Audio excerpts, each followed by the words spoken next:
So 3 years back, we made a video regarding the monthly costs for international students in Australia. And obviously a lot has changed in the last 3 years. So in this video, we'll give you updated monthly costs for international students. Now, before we get started, it's important to note that the average cost of living in Australia will depend upon two major factors. The first one is the city that you are living in, and the second one is the lifestyle you choose to live. So for example, if you're living in cities like Melbourne, Sydney, or Brisbane, it is expected you will be having a bit of higher costs than if you're living in some of the other regional towns or smaller cities, and the choices you make in regards to your own lifestyle. And it's very important to note this because we are going to give you averages in regards to the monthly cost. Your cost of living in Australia may vary depending upon the factors I just mentioned. We would love to hear your thoughts on those monthly costs later in the comment section as well. Now let's discuss the first major expense, which is your accommodation. As you can imagine, it's the most important expense in our life. We need a place to live in. And before we even discuss about the cost, it's important to understand that at the moment there is a huge shortage in regards to the housing supply, especially in the rental market. Not only international students but many locals are feeling the pinch of this short supply. And with migration increasing with thousands of students coming every month, it is kind of expected that the situation might get a bit worse than this. Now that out of the way, let's discuss about the cost. Now average cost of accommodation will depend upon few factors as well, like if you are living in the city center, or if you're living closer to your university, or if you're living in further outer suburbs. And also one of the important factor which many international students do, which is sharing your accommodation or not. As an international student, the averages I'm going to give you will be based on shared accommodations. So for average week living, you are looking at around $200 to $300 per week for your average accommodation. And I'm not talking about very fancy sort of accommodation. I'm talking about basic accommodation. It could be an apartment, a townhouse, or a house itself. But most likely it will be in shared accommodation. So that will translate your monthly expense to around $800 to $1,200 a month, which if you see the previous video was much less comparing to these numbers. Now apart from accommodation, the second biggest expense in our life is usually food. And I have a bit of bad news in this expense as well. As the cost of living has gone up for majority of the parts in our life here in Australia,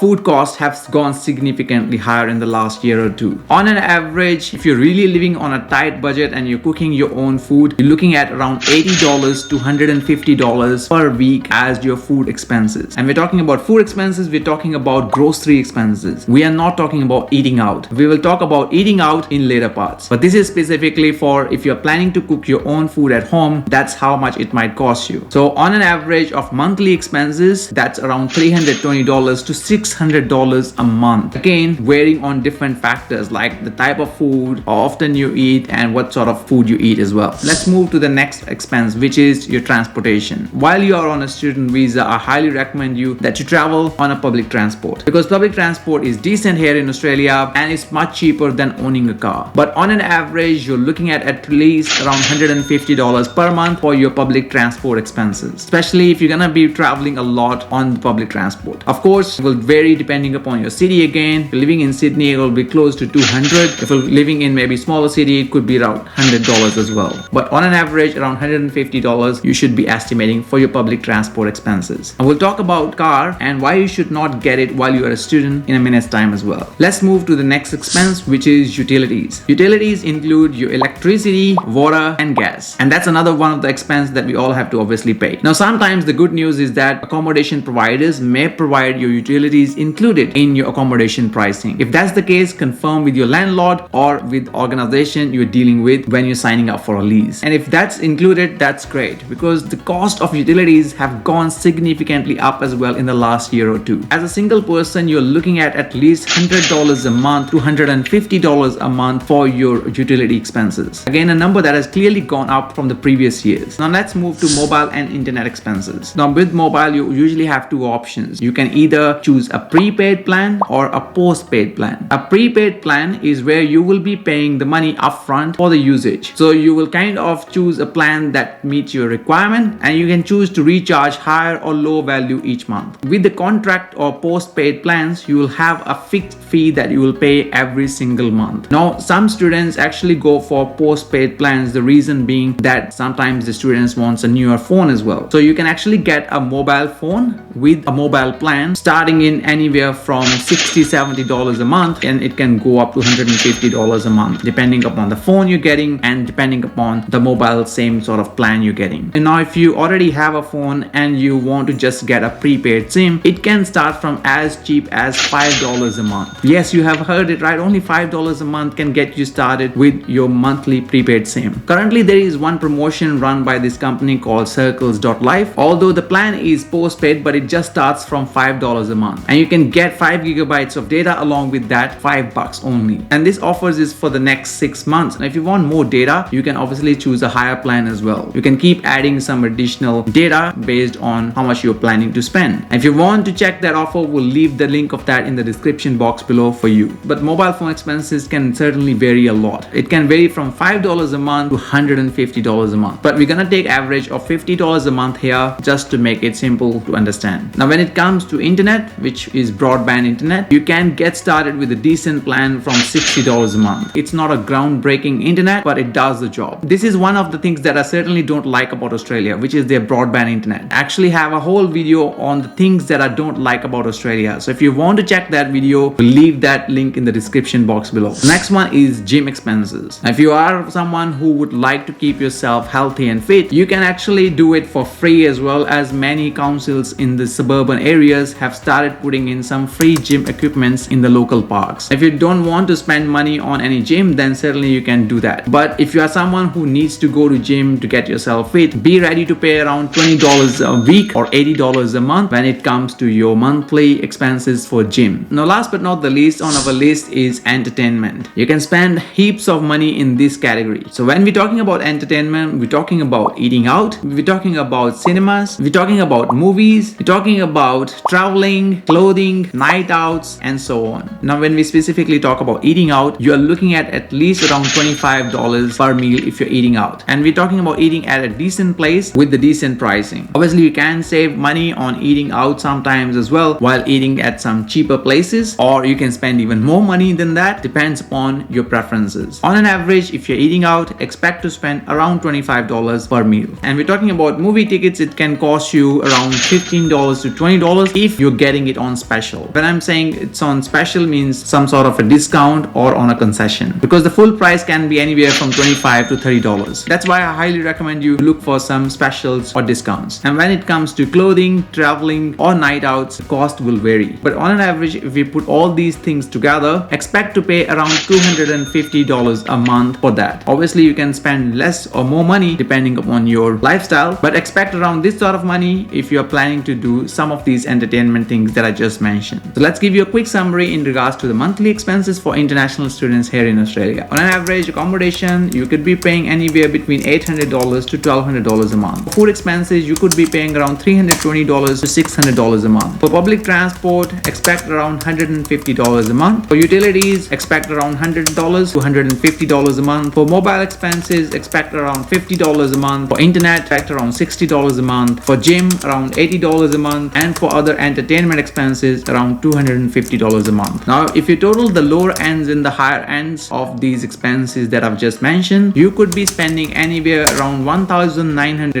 to $2,600. And that's the grand total that we have come out after looking at all those expenses. Again, I have to mention this important thing that your cost of living will vary upon lots and lots of factors and the choices you make. Now, before we end the video, very importantly, we need to talk about the car expenses as well, and reason why we have excluded that from this list. So if you are planning to buy a car, you will obviously have to pay the money upfront for buying a car itself, and that can be anywhere from $5,000 to $15,000 depending upon the type of car you're buying. But apart from just buying a car, you obviously have a lot of running expenses as well. So some of the expenses included car insurance, which is around $50 a month, your registration, which is at least $70 a month. You actually have to pay it on a yearly basis or 6-month basis, and that's around $750 to $850 a year, but we are just counting it as monthly costs, so $70 a month. Your maintenance cost, like your service and so on, at least $60 a month for that. Obviously you will be doing these services 2 to 3 times in a year, but we are putting it as a monthly expense for $60. And the fuel, depending upon your usage, can vary. Fuel cost has gone significantly higher again, so you're looking at